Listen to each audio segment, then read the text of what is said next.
মেরে তুলের দোকানের সামনে কইতেছে বলে চাটা খাওয়াই না আমি ব্যবস্থা করি আপনারা খালি হওয়া করবেন নিজাম বলতেছে যে নিজাম কেমন আছো তোমার আব্বা কই কয় যে লোক আসছে মুর্শিদ দিদিকে লোক আসছে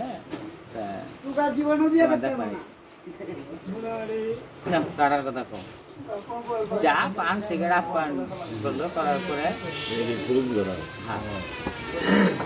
চা পান আপ্যায়ন করার পরে ঠিক আছে বুঝেছি না আপনার উপর যাইতে বলবো চলে যাওয়ার পরে ওইদিক বলতেছে চাটা কি বুদ্ধি করে খাওয়াইছি ঠিক আছে এখন খাওয়ানোর বিনিময়ে হ্যাঁ টাউরামের ফল পাওয়া যায় আর ওই ছেলে বকর আবার বলতেছে যে তুমি আমগুলো নিয়ে যখন আর এক জায়গায় টাউরামের জায়গায় খাইলা তুমি তো আমগুটাও খালা তোমার লাগে ঘটকের নিজের নিজে খাইলো